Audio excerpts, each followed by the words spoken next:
Mike Reese here.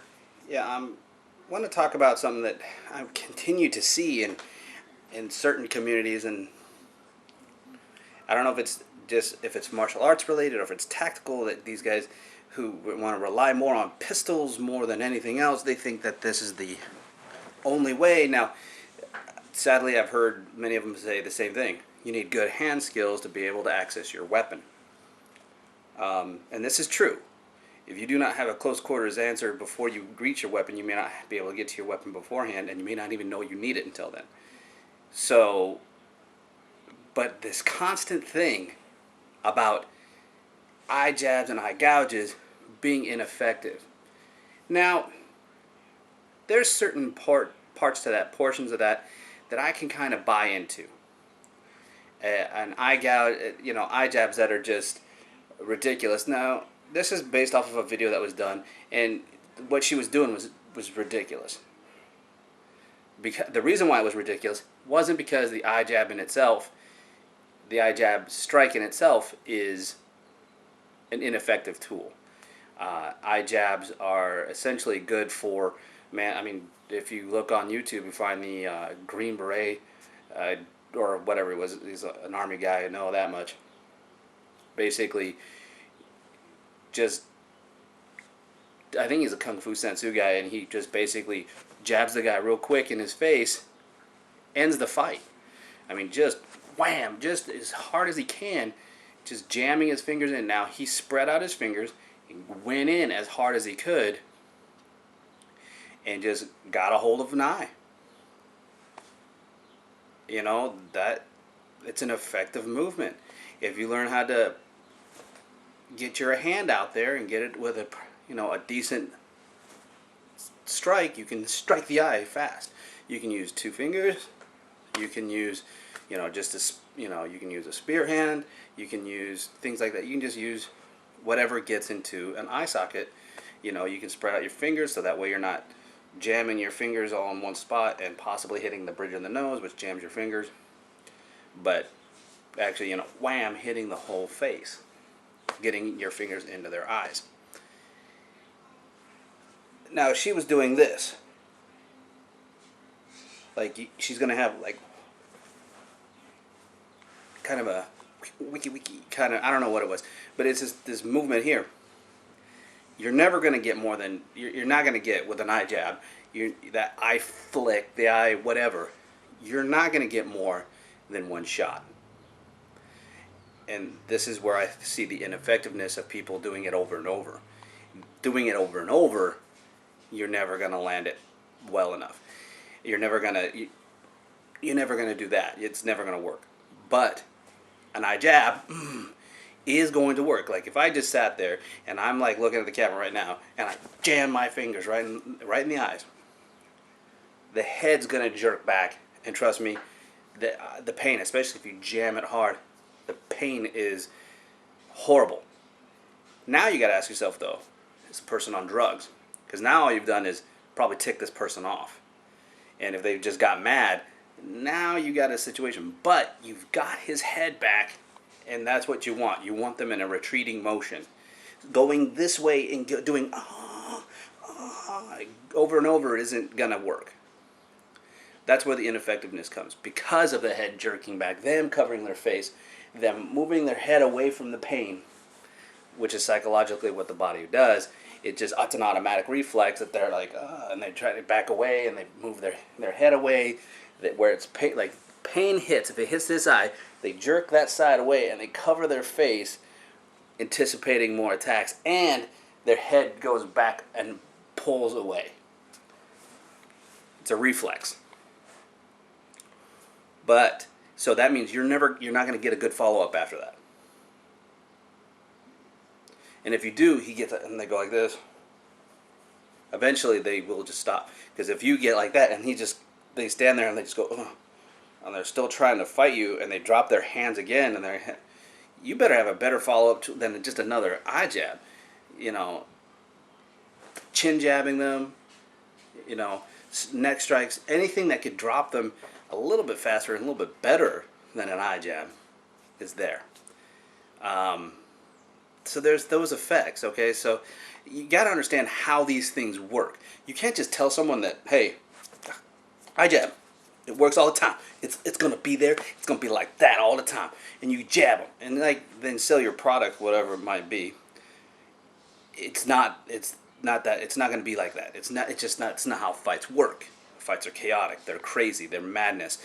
They never stop. There's unless the person stops, ends, and walks away or cries, whatever happens. And to note, kneeing someone without grabbing onto them in some fashion is you're not going to get the effect you want, because especially men, someone starts going towards your groin, their hips shoot backwards. Automatic reflex. You have to drive yourself forward and get a hold of them, unless you're going up with a boot or you're going like a full edge kick. That's when you actually get an extension, because you go, they're not anticipating the length of your leg. They don't realize it. All they know is something's going for their groin. But I'm telling you, everyone reflexes before that happens. The flinch reflex for them to jump backwards is there. They just flinch back. They have that. It's like, oh, and it's just, it's fast. So just sitting there going, whoo, with my knee, it's not going to do it. It's not going to do it. You really got to pull them into it and really get some power behind it if you're going to plan on doing that at all. But eye jabs being ineffective, eye gouges being effective. Let's get back on topic here. Eye gouges, eye jabs being ineffective.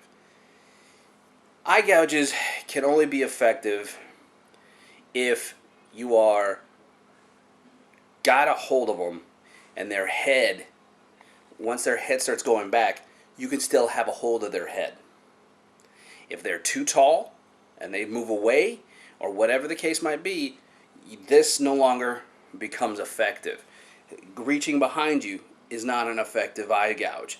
I don't care what anybody says. I don't care what we've seen on Fight Science or whatever. You try to reach behind you when someone has you in a choke. You try to gouge them in the eyes this way, they're going to pull harder on your neck, or they're going to tuck their head behind you, and you aren't going to reach them. And you could try, and you're going to be unconscious before you reach them and injure them enough for them to let go.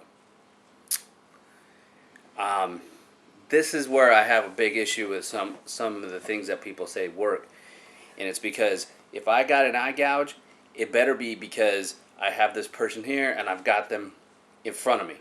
They're not backing away. And my personal thing is not use both hands. Don't do both hands. You don't need both thumbs to become an effective person for an eye gouge. To make it effective, I'm going to clamp this person's head, and I'm going to stick my thumb in their eye here, and I'm going to drive it down, and I'm going to try to drive them down, but I'm going to keep a hold of them the entire time. If I have someone on top of me, if I go for an eye gouge, I'm grabbing their head, pulling it down, and sticking my thumb in their eye, and I'm going to be thumbing it out, or I'm going to be ripping and digging in. The reason why I do this is because if you give them a chance to escape it, like move their head away, move out of the way, take your thumb and bend it back and break your thumb, whatever the case might be, that's where it becomes ineffective. It's not basically the motion itself. But I know for a fact, as soon as their head goes back, as soon as you can't feel that anymore, that's when you grab onto whatever they have, their jacket, their whatever, their shirt. You knee them in the groin because they presented that. It's there. This goes back. This is presented. This is presented. Whatever's in the target zone, boom, boom, and then as soon as he drops again, now I can hit him. I can just continue to move on to him. It's a tactical way. This is just how things work. Whatever. Well, that's not presented anymore. Boom. I'm going to get this presented. Well, now I can hit you with my elbow. People say that it's ineffective, but instead of saying, hey, let's find how it becomes effective, they rather just say it's ineffective, it's never going to work, it's ridiculous, it's stupid. But there's other things that can counter it and say that it is effective when applied properly. That's why most of the time it's the The tactical culture, the guys that would rather reach for a weapon, and I'm not down on that at all. Okay, I carry wet blades on me. Um, I used to carry my gun on me all the time. Um, these are things I used to do anyway. I carry blades on me all the time because I don't have a pistol right now currently. So I don't have a concealed carry license. I don't have a pistol on me. Don't need a license if I don't have a gun. If I had a gun, I'd carry that too. You bet. But I'm also not foolish when it comes to what I know and what I use it for. I'm never going to tell someone just to straight up go get a gun and get a license, and now you know how, now you can use that to defend yourself at all times. I'm never going to tell just anyone to take a knife and use that as their personal defense weapon.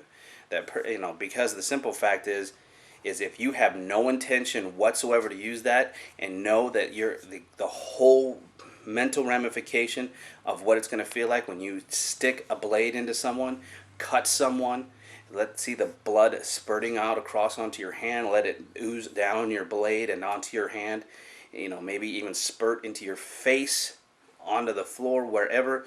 Hear this person gurgling, waiting to die. When you shoot someone, having that same thing, they're just moaning, groaning, gurgling as the blood's filling into their mouth and in their throat. And that is if they're not instantly dead. Watching them bleed out as the blood just as they turn pale and all of a sudden they just fall over. Are you ready for the ramification mentally and emotionally to take this person's life? These are not paper targets. These are not metal targets. These are not your ballistic gel dummies. These are not things that you see done all the time. And even when you're practicing, it's not the same. There are aspects of taking a life that the vast majority of human beings have a hard time grasping. That's why I never tell people to just use whatever weapon. Because if you have no intention to take that person's life as soon as you have that weapon, and I don't care, you can put on here all day long, well, what about just injuring them? That doesn't enter your mind when you're in a chaotic situation. You're just, use the weapon, use the weapon, use the weapon. Whatever you're doing is just going to happen. That person could die with your bare hands, let alone with a knife or basically a tool of any kind. Man, if you took a screwdriver and did that to someone, the possibility of you killing them is still high. So that's the whole purpose. Do you have what it takes to kill this person? And if you answer no, I don't want to hurt this I don't want to kill this person. No, I have a hard time thinking about what happens when I stab someone, when I bleed someone, or if I shot someone. I don't know if I can handle watching that. I don't know if I could handle that at the afterwards. I don't think I'd ever use that.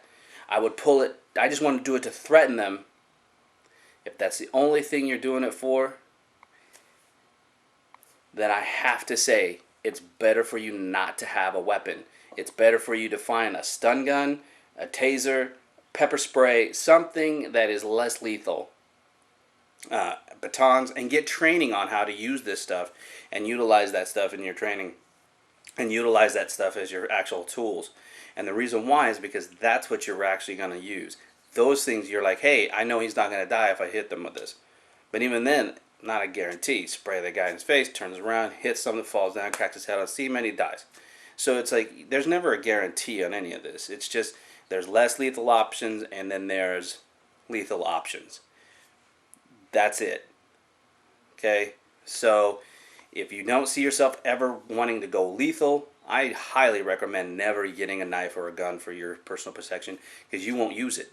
All you've done is given your attacker, who's already put it in their mind to hurt you physically and don't mind killing you, taking your life, you've already given them an option to have now a tool to use to do that. If they didn't, they may have one already, but now you've given them another one, probably more so. So that's my whole advice on that is really go into it, really pay attention to that kind of stuff. It's not as easy as just pulling a gun and pulling a trigger. It's not as easy as just opening a knife or pulling a knife out and stabbing someone. It's never that easy. It's never going to go down that way. Okay, guys? So what's the whole basics of this? Eye gouges and eye jabs work. Just have to train them right, train them correctly, figure out how they become effective, not how they become ineffective. Focus on the right way of doing things, and you won't have to worry about how they're doing it wrong.